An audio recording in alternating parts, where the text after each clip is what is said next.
ఆదివారపు ఆరాధన మన జీవితంలో ప్రాముఖ్యమైనదా, అత్యంత ప్రాముఖ్యమైనదా? ఇంకోసారి చెప్పాలి, ఇంకొకసారి చెప్పండి. అత్యంత ప్రాముఖ్యమైనది. ఒక్క నిమిషం కూడా 2026లో ఒక్క నిమిషం కూడా లేటుగా మందిరానికి రావద్దు. ఆమేన్. ఒకవేళ ఎప్పుడైనా ఆలస్యం అవుతుందంటే సెకండ్ సర్వీసో థర్డ్ సర్వీసో ఉంటుంది. అలా ఒక క్రమశిక్షణతో బ్రతకండి. నేను గతంలో చెప్పాను, సూర్యాపేట దగ్గర సిల్వి అయ్య గారని మంచి సేవకులు, దైవజనులు జఫన్యా శాస్త్రి గారి బావగారు అనుకుంటా. ఒకసారి నేను వాళ్ళ చర్చికి వెళ్ళాను. అన్న సాయంత్రం 6ంటికి మీటింగ్ స్టార్ట్ అవుతుంది, 7ంటికల్లా మెసేజ్, 8:30 క్లోజ్ అయిపోవాలి అని అన్నారు. నాకు అర్థం కాక 6ంటికి స్టార్ట్ అంటున్నారు, 6ంటికి వస్తారన్న జనాలు, 7ంటికి మెసేజ్ స్టార్ట్ చేయాలన్నారు, 7ంటికల్లా వస్తారా చూడండి అన్న, మీకే అర్థమైద్ది అన్నారు. 6ంటికంటే 5:50 కల్లా చర్చి నిండిపోయింది. 5:50 కల్లా చర్చి నిండిపోయింది. అక్కడక్కడ ఖాళీ కుర్చీలు ఉన్నాయి. 6 స్టార్ట్ అయిందండి, ఆరాధన కల్లా చర్చి ఫుల్ ప్యాక్ అయిపోయింది. వాళ్ళని చూసి నేను ఆశ్చర్యపోయాను. వాళ్ళు చెప్తా ఏమన్నారంటే, ఈ క్రమశిక్షణ మా పాస్టర్ గారి దగ్గర మేము నేర్చుకున్నామండి. 11ంటికి మ్యారేజ్ అంటే 11ంటికల్లా జనం వస్తే స్టార్ట్ చేస్తారు. ఒకవేళ 12, 12:30 అమ్మాయి ఇంకా మేకప్ కాలేదు, తల మీద వేలేస్తున్నారు, ఐబ్రో సరిగ్గా కట్ చేయలేదు, మళ్ళా సెకండ్ మేకప్ వేస్తున్నారంటని, ఒకవేళ 12 దాటిన తర్వాత పెళ్లి కూతురు వస్తే అక్కడ పాస్టర్ గారు ఉండరంట, వెళ్ళిపోతారంట. నేను 11ంటికి అని చెప్పాను. గ్రేస్ పీరియడ్, మ్యారేజ్ కాబట్టి ఒక పావు గంట టైం ఇస్తా, మీరు లేటుగా వచ్చారు కాబట్టి అని పెళ్లి చేయకుండా ఆయన వెళ్ళిపోయిన దినాలు చాలా ఉన్నాయట. అంటే అంత క్రమశిక్షణగా ఉండేవాడండి. వారి దగ్గర మేము నేర్చుకున్నాం. నేను అడిగాను, అన్న ఆదివారపు ఆరాధన ఇన్నింటికి అని చెప్పారు. ప్రజలు 8ంటికల్లా వస్తారు. 6ంటికి ప్రార్థన అయితే 6:05 వచ్చేవాళ్ళు ఎవరుండ్రన్నా. సరిగ్గా 5:45, 5:50 కల్లా మందిరానికి వచ్చి కూర్చుంటారు. ఆరాధన ఎప్పుడు స్టార్ట్ చేస్తారని వెయిట్ చేస్తారు. అంత క్రమశిక్షణ. నేను మనం చెప్పే కదా, న్యూజిలాండ్ 7:30కి స్టార్ట్ అన్నారు. నాకు చెప్పిన మాట 7:30 కల్లా అందరూ వచ్చేస్తారన్న, 7:30 తర్వాత ఎవరు రారన్నా అన్నారు. న్యూజిలాండ్లో మరీ అంత డిసిప్లైన్డ్గా ఉంటారా చర్చ్ అంటే? మీరు చూడండి అన్న అన్నారు. నేను వెళ్ళాను 7:20 ఆ ప్రాంతంలో, 30 చర్చి ప్యాక్ అయిపోయింది. దైవజనులు కూడా వచ్చారు. 7:25 కల్లా రావాల్సిన వాళ్ళు అందరూ వచ్చారు.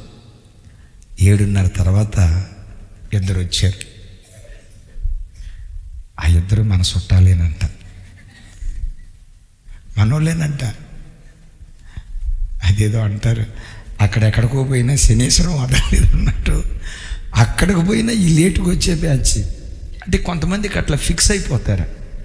ఫస్ట్ సర్వీస్ లేట్ అయింది, సెకండ్ సర్వీస్ టయానికి రావచ్చుగా. సరే, సెకండ్ సర్వీస్ టయానికి ఇంట్లో పనులుగా లేదు, థర్డ్ సర్వీస్ టయానికి రావచ్చుగా.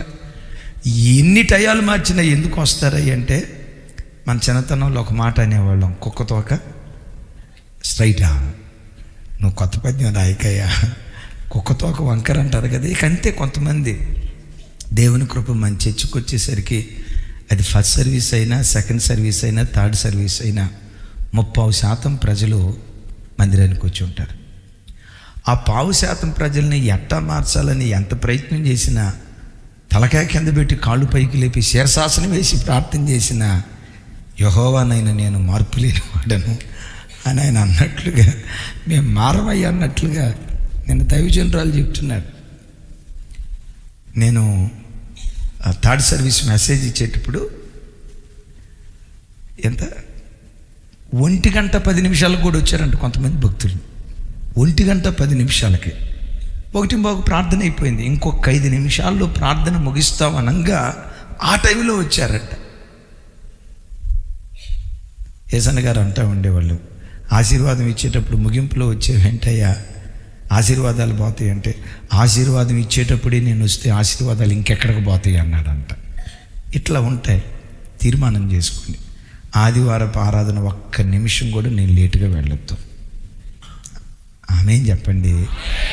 ఎందుకంటే మీరు ఫిక్స్ కాలేదా ఇంకా? టయానికి 5 నిమిషాలు ముందే రండి. రేపు నూతన సంవత్సరపు ఆరాధన నుంచి దాన్ని మనం ప్రారంభించుదాం. ఒకవేళ లేటుగా వచ్చారా, మీరు ఎక్కడో ఆ ఫంక్షన్ హాల్లో మూలన బైబిల్లో ఒక మాట రాసింది, పాలెం వెలుపుటున్న కుష్ఠరోగులని. ఎక్కడో ఆ పాలెం వెలుపుట కుష్ఠరోగులుగా ఉండాల్సి వచ్చిన పరిస్థితి వస్తుంది. First come first serve, first come first serve. అందరూ త్వరపడి రండి. 31వ తారీఖు రాత్రి, 1వ తారీఖు పగటిపూట ఈ 2 ఆరాధనలను గడిచిన దినాల్లో ఎప్పుడు ఎన్నడూ జరగని రీతిలో ఈ ఏడాది నూతన సంవత్సరపు ఆరాధన దేవుడు జరిగించునుగాక. ఒకసారి అందరం ఒకరి చేతులు ఒకరు పట్టుకుని 1 నిమిషం ప్రార్థన చేద్దాం. అందరం ఒకరి చేతులు ఒకరు పట్టుకొని నూతన సంవత్సరపు ఆరాధన కొరకు ప్రభు సన్నిధిలో ప్రార్థన చేద్దాం.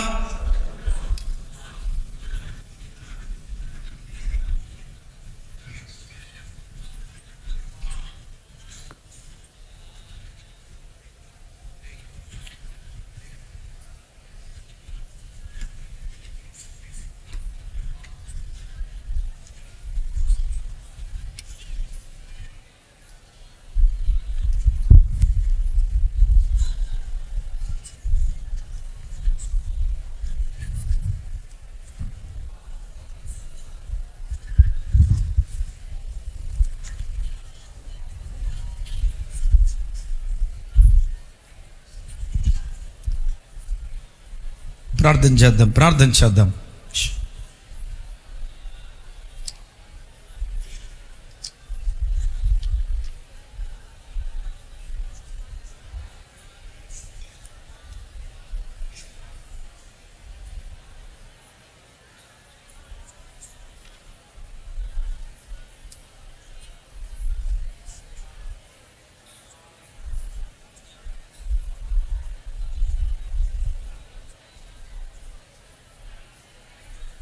స్తోత్రం, స్తోత్రం, స్తోత్రం, స్తోత్రం, స్తోత్రం, స్తోత్రం.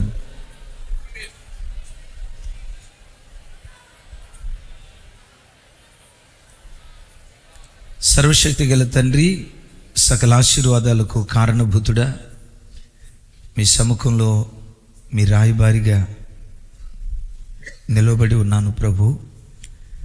నన్ను జ్ఞాపకం చేసుకో. నా జ్ఞానంలో నుంచి, నా అనుభవంలో నుంచి మాట్లాడితే ఎవరు మారరు. అలా మాట్లాడటానికి కూడా మేము జ్ఞానులం కాదు. మా అనుభవం ఎదుట దుమ్ము ధూళి లాంటిది స్వామి. మీరు మాట్లాడితే ప్రజలు బ్రతుకుతారు. మీరు మాట్లాడితే ప్రజలు దిద్దుబాటు చేయబడతారు. మీరు మాట్లాడితే జగటగల దొంగ ఊపిలో నుంచి ప్రజలు పైకి లేవనెత్తబడతారు. మానవ స్వరం ఈ స్థలములో మరుగైపోవాలి. మనుషుని మహిమ మరుగైపోవాలి. మనుషుని యొక్క వాక్చాతుర్యం, మనుషుని యొక్క తెలివితేటలు సిలువ వేయబడాలి.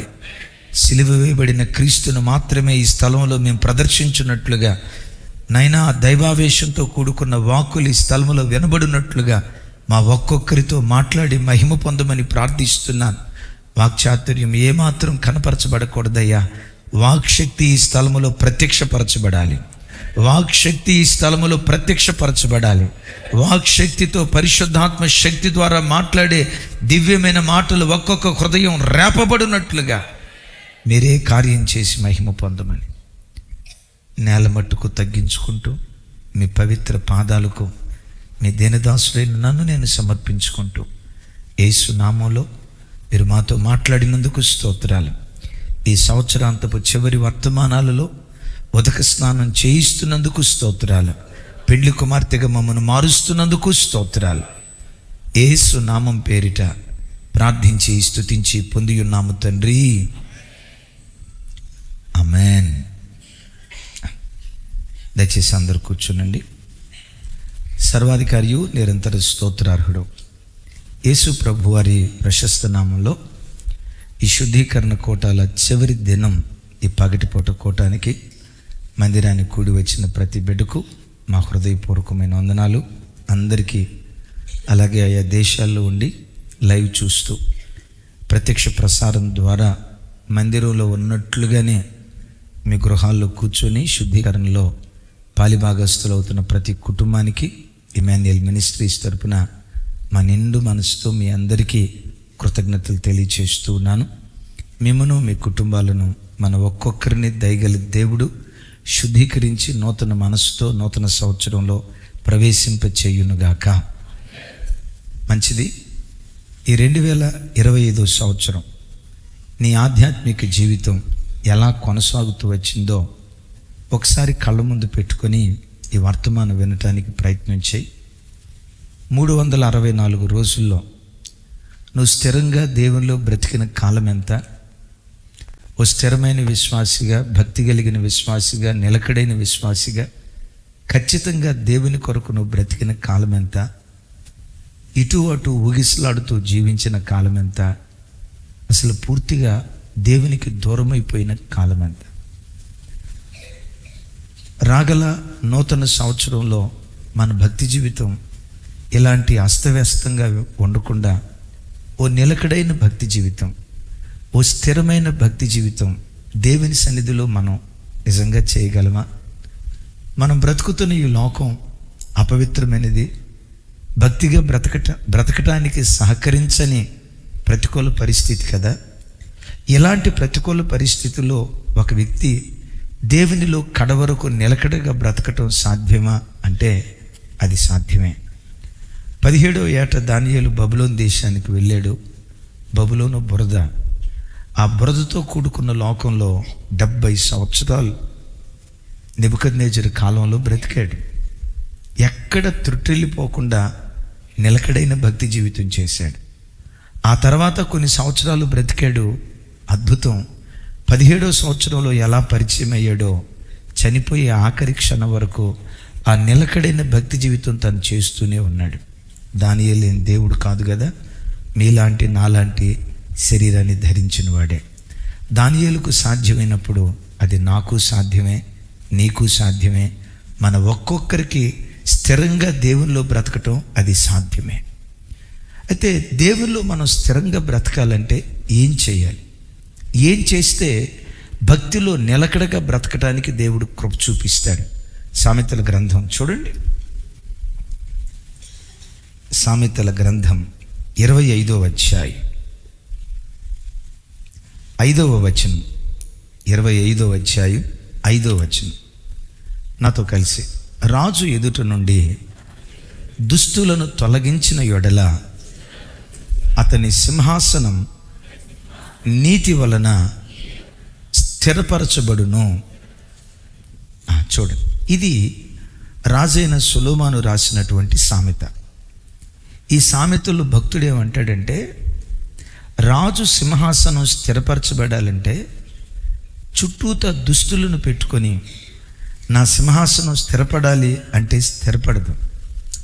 ఒక రాజు యొక్క సింహాసనం స్థిరపరచబడాలంటే మొట్టమొదట ఆ రాజ్యంలో ఉన్న దుస్తులను ఏరిపారేయాలి. దుస్తులను తొలగిస్తేనే రాజ్యం స్థిరపడిద్ది అన్నాడు. అన్నా, ఇది రాజులను గూర్చి, రాజుల సింహాసనాన్ని గూర్చి రాయబడింది కదా, ఇది మనకెందుకు అని అంటారా? దేవుని వాక్యపు వెలుగులో చూస్తే యేసుక్రీస్తు రక్తముతో కడగబడిన ప్రతి క్రైస్తవుడు రాజులైన యాజక సమూహం అయి ఉన్నారు. మన హోదా, మన స్థాయి, దేవుడు మనకిచ్చిన ఆధిక్యత ఎప్పుడు మనం కళ్ళ ముందు ఉంచుకోవాలి. క్రైస్తవుడంటే యాచకుడు కాదు, యాజకుడు. ఆమేన్.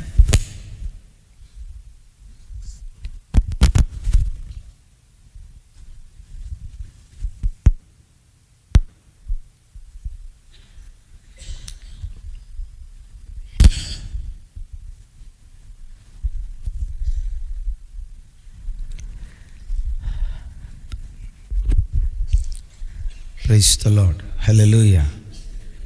దేవుడు మనకిచ్చిన ఆధిక్యత, యేసుక్రీస్తు రక్తముతో కడగబడిన ఆయన పిల్లలైన మనకు దేవుడిచ్చిన హోదా ఎంత గొప్పదో అది ఎప్పుడు కళ్ళ ముందు ఉంచుకోవాలి.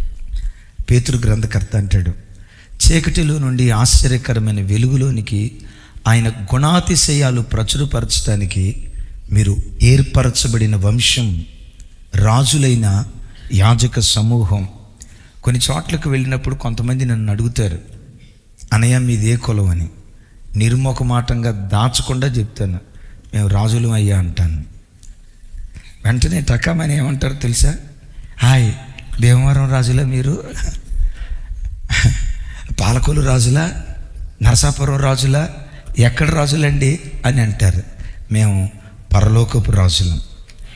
రాత్రి దైవజనురాలు మాట్లాడేటప్పుడు ఒక అద్భుతం, ప్రతిదీ అద్భుతం, ఒక అద్భుతమైన మాట, దేవుని గురించి రాయబడిన మాట, పరలోకపు రాజా. ఆయన ఎవరు? ఆయన రాజుల రాజు. ఆయన రక్తముతో కడగబడిన ప్రతి క్రైస్తవుడు ఆయన రాజుల రాజు అయితే మనం రాజులమై ఉన్నాం. దేవుడు మనకిచ్చిన ఆధిక్యత, ఆ హోదా ఎప్పుడు మనం మర్చిపోవద్దు. నేను ఎప్పటికైనా రాజు బిడ్డనే, నేను యాజకుణ్ణి కాదు, యాజకుణ్ణి. రైట్, నిజమే, మనమందరం యాజకులం, రాజులం. లోకపు రాజును సింహాసనం మీద కూర్చోబెట్టాడు. ఆ సింహాసనం 5 సంవత్సరాలు, ఆ సింహాసనం 10 సంవత్సరాలు, ఆ సింహాసనం 15-20 సంవత్సరాలు. దేవుడు మనకిచ్చే పరలోకపు సింహాసనం యుగాయుగాలు ఉండే సింహాసనం. అయితే దైవజనమ, ఈ ఆధ్యాత్మిక సామ్రాజ్యంలో నీ ఆత్మీయ సింహాసనం స్థిరంగా ఉండాలంటే దుస్తులు ఎవరైతే నీ చుట్టూతో ఉన్నారో, ఇక్కడ అంటాడు దుస్తులను, ఏమంటాడు? చెప్పాలి, దుస్తులను తొలగించిన యెడల. నిజమే, సొలొమోను ఈ మాట తన అనుభవంలో నుంచి చెప్పిన మాట, ఎవరో చెప్పిన మాట విని వ్రాసింది కాదు, ఎక్కడో జరిగిన సంఘటన చదివి వ్రాసినటువంటి సంఘటన కాదు. సొలొమోను రాజయ్యాడు. రాజైన మొట్టమొదటి దినం తను ప్రారంభించిన పనేంటో తెలుసా? రాజ్యంలో ఎవరెవరైతే దుస్తులు ఉన్నారో ఆ దుస్తుల్ని వేరువేయటం ప్రారంభించాడు. ఎప్పుడైతే దుస్తులను వేరువేయటం ప్రారంభించాడో సొలొమోను సింహాసనం 40 సంవత్సరాలు ఏ యుద్ధాలు లేకుండా ఏకచక్రాధిపత్యంగా పరిపాలన చేయటం ప్రారంభించాడు. చూడండి ఆ మాట, రాజుల మొదటి గ్రంథం 2వ అధ్యాయం 46వ వచనం.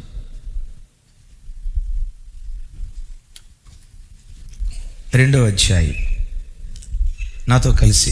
రాజు యెహోయాదా కుమారుడైన బెనాయాకు సెలవీయగా అతడు బయలుదేరి వాని మీద పడి వాన్ని చంపెను, పెద్దగా వాన్ని చంపెను.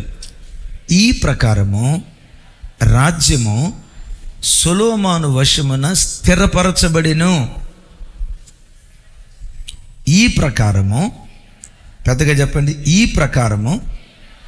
ఏ ప్రకారం? అదే పైన రాస్తాడు కదా, ఆ ప్రకారం. ఏ ప్రకారం అంటే పైన 2వ అధ్యాయంలో రాయబడిన ఆ ప్రకారం సొలొమోను రాజ్యము స్థిరపరచబడింది. నా ప్రభు బిడ్డలారా, సొలొమోను సింహాసనం 40 సంవత్సరాలే. దేవుడు మనకివ్వబోయే సింహాసనం యుగాయుగాలు ఉండబోయే సింహాసనం. అయితే ఆ సింహాసనం స్థిరపరచబడాలంటే నీ చుట్టూతో ఉన్న దుస్తులను నిర్మోకమాటంగా, నా వైపు చూడు, నిర్మోకమాటంగా, కనికరం లేకుండా ఆ దుస్తులను నువ్వు ఏరి పారేస్తూ ఉంటే సింహాసనం స్థిరపరచబడుతుంది. ఈ 2వ అధ్యాయంలో, మొదటి అధ్యాయంలో రాజయ్యాడు. అఫ్కోర్స్ 2వ అధ్యాయ ప్రారంభంలో రాజయ్యాడు. రాజైన మరుక్షణమే తాను చేసిన కార్యక్రమం ఏంటో తెలుసా? వేరివేత కార్యక్రమం ప్రారంభించాడు. మొట్టమొదట అదోనియాని లేపేశాడు. ఆ తర్వాత అబ్యాతారు యాజకుడు చంపాల్సింది, కానీ యాజకుడిని ముట్టకూడదు కాబట్టి పదవిలో నుంచి తీసేశాడు. ఆ తర్వాత తండ్రి కాలంలో సైన్యాధ్యక్షుడుగా ఉన్న యోవాబును లేపేశాడు. చివరికి వచ్చేసరికి షిమీ దావీదును దుమ్మెత్తి పోసాడే, చీపో దుర్మార్గుడా అని దావీదును శపిస్తూ దుమ్మెత్తి పోసాడే, షిమీని లేపేశాడు. వాళ్ళ ఒక్కొక్కరిని లేపేసిన తర్వాత దుస్తుల్ని ఎప్పుడైతే తన ఎదుటి నుంచి తొలగించుకున్నాడో దావీదు సింహాసనం స్థిరపరచబడటం ప్రారంభమైపోయింది. అంటే అన్నయ్య, మేము కూడా సొలొమోనులాగా కత్తి తీసుకొని మా చుట్టూతో దుస్తులు ఎవరైతే ఉన్నారో ఆ వ్యక్తులందరినీ పొడుచుకొని పోమ్మంటారా? ఆ దుస్తులందరినీ చంపుకొని పోమ్మంటారా? వినండి, పాత నిబంధనలో వ్యక్తులను చంపారు. క్రొత్త నిబంధనలో వ్యక్తులను కాదు, వ్యక్తిత్వాన్ని చంపాలి. ఒకవేళ ఆ వ్యక్తిత్వం మనలో ఉంటే ఆ వ్యక్తిత్వాన్ని మనం చంపితే దుస్తులను గురించి మనం ఆలోచించాల్సిన అవసరం లేదు. నీ ఇంటి చుట్టూతో దుస్తులు ఉంటారు, నీ ఇంటిలోనే నీకు విరోధంగా పనిచేసే కొంతమంది దుస్తులు ఉంటారు, నీ ఆశీర్వాదాన్ని చూడలేక వారవలేక గోతులు దవ్వే దుష్టతరం నీ ఇంట్లోనే ఉంటారు, నీ ఆఫీసులోనే ఉంటారు, చివరికి సంఘంలో కూడా ఉంటారు, సేవకునికి వ్యతిరేకంగా పనిచేసే దుస్తులు. వాళ్ళను గురించి మనం ఆలోచించాల్సిన అవసరం లేదు. నా దేవుని వాక్యం ఏమంటుందో తెలుసా? దుస్తులు తరమకుండానే పారిపోతారు. అంటే ఈ దుస్తులను మనం కత్తిపట్టుకొని, అదిగో అడి యెహోషువ దుష్టుడు, తమ్ముడా నువ్వు చాలా మంచోడు తమ్ముడా, ఒక మాట అంటున్నాను, ఆ యెహోషువ దుస్తులందరినీ చంపేయమన్నాడు కదా, నేను కూడా సొలొమోనులాగా కత్తి తీసుకొని యెహోషువని చంపేస్తా, లేకపోతే పలానాయని చంపేస్తానని మనుషుల గురించి వ్యక్తుల గురించి ఆలోచించాల్సిన అవసరం లేదు. నా దేవుని వాక్యం అంటుంది, దుష్టుడు తరమకుండానే పారిపోతాడు. నా వైపు చూడండి. నువ్వు నిర్దోషిగా బ్రతుకుతూ ఉండు, నిరపరాధిగా బ్రతుకుతూ ఉండు, మనస్సులో కూడా ఎదుటివాడికి కీడు శంకించకుండా శపించిన వాడిని కూడా చేతులెత్తి దీవించటం ప్రారంభించు. ఎంతమంది దుస్తులు నేను పడగొట్టాలని ప్రయత్నం చేసినా పరాక్రమము కలిగిన దేవుడు, సమస్తము ఎరిగిన దేవుడు, హృదయ రహస్యాలు పసిగట్టే దేవుడు, నీ ప్రమేయం లేకుండానే ఆ దుస్తులు పారిపోయేటట్లుగా దేవుడు కార్యం చేస్తాడు. సో మనం ఇప్పుడు పారగొట్టాల్సింది, చంపాల్సింది దుస్తులను కాదు, నేనంట వ్యక్తులను కాదు. మనలో అలాంటి వ్యక్తిత్వం ఉంటే ఆ వ్యక్తిత్వం ఏమాత్రం కనబడకుండా వాటిని నువ్వు నిర్మూలన చేయగలిగితే, అణిస్తే కాదు, పక్కన పెడితే కాదు, చంపేసేయాలి. వాటిని పూర్తిగా నువ్వు చంపగలిగితే, దుస్తుల్ని ఎప్పుడైతే తొలగించుకుంటావో నీ రాజ్యం స్థిరపడిపోద్ది. ఇక్కడ నేను టేబుల్ పెట్టా, ఈ టేబుల్ కింద గ్రౌండ్ సరిగ్గా లేక మధ్య మధ్యలో రాళ్ళు ఉండటాన్ని బట్టి లోకలుగా ఊగులాడుతూ ఉంది. ఎందుకు ఇది ఊగులాడుతుంది అంటే అక్కడక్కడ కింద రాళ్ళు ఉన్నాయి. ఇది ఊగులాడకుండా ఈ టేబుల్ స్థిరంగా ఉండాలంటే ఏం చేయాలి? ఏమండి? సింపుల్. ఇది లోకలాడటానికి ఇటు అటు కదిలిపోవటానికి ఏ రాళ్ళు కారణమయ్యాయో, ఏ చిన్న రాయి కారణమైందో దాన్ని తీసేసి చదును చేసామనుకోండి, ఈ టేబుల్ స్థిరంగా అట్లా నిలబడిపోతాయి. వాక్యం వింటున్న బిడ్డలారా, గడిచిన సంవత్సరాలలో నువ్వు దేవుల్లో స్థిరపడకుండా ఏ రాళ్ళు నీ ఆత్మీయ జీవితాన్ని కదిలించాయో ఒకసారి ఆలోచించు. ఏ భక్తిహీనత నీ ఆత్మీయ జీవితాన్ని కదిలించిందో ఆలోచించు. స్థిరంగా దేవుని కొరకు బ్రతకాలనుకున్నావు, స్థిరంగా బ్రతకాలనే నువ్వు మారు మనసు పొందావు, స్థిరంగా బ్రతకాలనే బాప్తిస్మం తీసుకున్నావు, స్థిరంగా బ్రతకాలనే ఎక్కడ వాక్యం బాగుంటుందా, ఏ సంఘం బాగుంటుందా, ఏ దైవజనులు వాక్యం చక్కగా చెప్తారా, ఎక్కడ నేను ఆత్మలో బలపడతానని ఎన్నో సంఘాలు వెతికి సత్తువ కలిగిన సంఘంలో బ్రతకటానికి మీరు వచ్చారు. అయితే ఇంత దైవాసక్తి కలిగిన మన జీవితంలో మన ఆత్మీయత ఇంకా ఊగిసలాడటానికి కారణం ఏంటంటే, ఏవో రాళ్ళు నీ జీవితంలో గూడు కట్టుకుని ఉన్నాయి. రాగల కాలంలో ఓ స్థిరమైన వాడిగా నిత్యము నిలిచే సియోను కొండలాగా నువ్వు దేవుని కొరకు బ్రతకాలంటే ఆ దుస్తత్వపు వ్యక్తిత్వాన్ని కోకట్టి వేళ్లతో సహా మనం తొలగించుదుంగాక. సొలొమోను రాజ్యంలో ప్రారంభమైన మొట్టమొదటి దుష్టుడు ఎవరంటే అదోనియా ఎవరు? సొలొమోనుకు సహోదరుడు, దావీదు కుమారుడే. ఒకటి మీరు ఆలోచించండి, కొన్ని సందర్భాల్లో నేను భక్తిహీనురాల్ని చేయటానికి, నేను భక్తిహీనుడిగా మార్చడానికి నీ సొంత ఇంటి వారే కొన్నిసార్లు నీకు విరోధం అవుతారు, అభ్యంతరాలు వస్తాయి. కానీ ప్రభు కొరకు బ్రతికే విషయంలో తల్లి, చెల్లి, అక్క, తమ్ముడు, అన్న, అక్క ఇవేవి లేవు. చివరికి నిన్ను నీవు ద్వేషించుకోవటానికి కూడా నువ్వు సిద్ధపడే వ్యక్తిగా బ్రతకాలి. సరే, అదోనియా అని చెప్పే కదా, అదోనియా అని అంటంతో అదోనియాలో రెండు స్వభావాలు.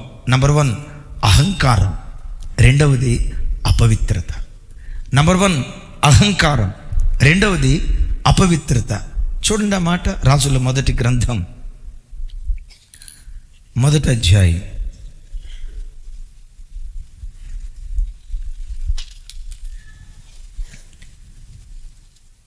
అధ్యాయం 5వ వచనం నాతో కలిసి. హగ్గీతు కుమారుడైన అదోనియా గర్వించిన వాడై నేనే రాజునగుదును అనుకొని రథములను గుర్రపు రౌతులను తనకు ముందుగా పరిగెత్తుటకు 50 మంది మనుషులను ఏర్పరచుకొనెను. దావీదు వృద్ధాప్యానికి వచ్చాడు. నేనంట ఎవరు రాజుగా రాజ్యాన్ని పరిపాలన చేయాలి, ఎవరా సింహాసనం మీద ఎవరిని కూర్చోబెట్టాలి, ఆ నిర్ణయాధికారం ఇద్దరి చేతిలో ఉంది. మొట్టమొదటి నిర్ణయాధికారం దేవుని చేతిలో ఉంది. రెండవది ఎవరి చేతిలో ఉంది? తండ్రి ఉన్నాడుగా. తండ్రి బ్రతికుండగానే అదోనియా గర్వించిన వాడే నేనే రాజునగుదును అనుకొని స్వయం ప్రకటిత రాజుగా 50 మంది పోకిరోళ్ళను పోగేసుకొని కంచెర గాడిదెక్కి నేను రాజునని ఆ ప్రాంతమంతా ఊరేగటానికి సిద్ధపడ్డాడు. ఎందుకు పని చేశాడు అంటే చెప్పండి, ఎందుకు పని చేశాడు? ఇంకోసారి చెప్పాలి. గర్వించిన వాడై అంటే ఈ గర్వం ఏం చేసింది? నేను రాజునవుతా. ఎందుకు? దావీదుకు పుట్టిన కుమారులందరిలో నేను అందగాడిని కదా, చక్కటి రూపవంతుణ్ణి కదా, చక్కటి సొగసైన వాడిని కదా, నా తండ్రి నన్ను కాకపోతే ఇంకెవరిని రాజుగా చేస్తాడు అని తన కలిగిన ఆ వరాన్ని బట్టి మనసులో అతిశయించి నేను రాజునవుతానని ప్రజలకు ప్రకటించుకున్నాడు. దైవజనమా, ఒకటి వినండి. కొన్ని సందర్భాలలో నీవు కలిగింది నీవు అతిశయించటానికి, గర్వాంధురాలిగా మారటానికి కారణమవుతుంది. దేవుడు నిన్ను లోకంలో ప్రేమించి మంచి ఉద్యోగం ఇస్తాడు. కొన్నిసార్లు ఆ ఉద్యోగం ఏం చేస్తుందో తెలుసా? నిన్ను గర్విష్టిదానిగా మారుస్తుంది. దేవుడు కొందరిని ప్రేమించి డబ్బునిస్తాడు. ఆ డబ్బు కొందరు గర్వాంధులు అవ్వటానికి కారణమవుతుంది. నేను ఎప్పుడు చెప్తా కదా, మనం పొందుకున్న వాటిని బట్టి అతిశయించొద్దు. దేవుడు మనకిచ్చిన వాటిని బట్టి అతిశయించొద్దు. వాటిని ఇచ్చిన దేవుని బట్టి మనం అతిశయించే వారిగా ఉండాలి. కొంచెం గట్టిగా చెప్దాం ఆమేన్. తన అందాన్ని బట్టి నేను రాజునవుతానని గర్వించి తనంతట తాను రాజుగా ప్రకటించుకున్నాడు. నేను ఒక మాట అంట, దావీదు గారు బ్రతుకున్నారా లేరా? బ్రతుకున్నారా లేరా? నోరు తెరిచి చెప్పండి. అంటే పేరుకు బ్రతుకున్నాడే కానీ అదోనియా మనసులో చచ్చిపోయాడు. దావీదు బ్రతుకుండగానే అదోనియా మనసులో దావీదు అనేవాడు చచ్చిపోయాడు. కొంతమంది యవ్వన బిడ్డలు వాళ్ళ వివాహ వయసు వచ్చినప్పుడు తల్లిదండ్రులను సంప్రదించరు. వాళ్ళు ఎవరినో కోరుకున్నారో, ఎవరిని వివాహం చేసుకున్నారో, ఎక్కడికి వెళ్ళాలో, ఎవరిని జీవిత భాగస్వామిగా చేసుకోవాలో అన్నీ వాళ్ళే నిర్ణయం తీసుకొని అన్నీ అయిపోయిన తర్వాత ఆ అమ్మాయిని ప్రేమించా, ఆ అబ్బాయిని ప్రేమించా, నాకు వివాహం చేస్తారా లేదా? మీరు చేయనంటే నేను వెళ్ళి చేసుకుంటా. భయపెట్టి బలవంత పెట్టి వారి సొంత ఇష్టాలు నెరవేర్చుకుంటారు. వీళ్ళు ఎవరో తెలుసా? అదోనియా లాంటి మనస్సు కలిగిన వాళ్ళు. వీళ్ళు ఎందుకు ఇలా చేశారో తెలుసా? వాళ్ళ ఆధ్యాత్మిక జీవితంలో అంతరంగంలో పెద్దోళ్ళు చచ్చిపోయారు. అదోనియా సింహాసనం కొరకు పరిగెత్తాడు. అదోనియాకు ముందు అబ్షాలోము సింహాసనం కొరకు పరిగెత్తాడు. విచిత్రం తెలుసా? సింహాసనం పరిగెత్తిన వాడికి సింహాసనం రాలా, దేవుని కొరకు పరిగెత్తిన వాడికి సింహాసనం వెతుక్కుంటా వాళ్ళ కాళ్ళ దగ్గరికి వచ్చి పడింది. నేను రాజు అవ్వాలి, అబ్షాలోము పరిగెత్తాడా లేదా? నేను రాజు అవ్వాలి, అదోనియా పరిగెత్తాడా లేదా? నేను రాజు అవ్వాలి, సొలొమోను పరిగెత్తాడా లేదా? వరుసలో అవుననేరు గాక సొలొమోను పరిగెత్తలా, తన తండ్రి వైపు పరిగెత్తాడు, తన దేవుని వైపు పరిగెత్తాడు. ఆటోమేటిక్గా ఆ సింహాసనమే వెతుక్కుంటూ సొలొమోను దగ్గరికి వచ్చింది.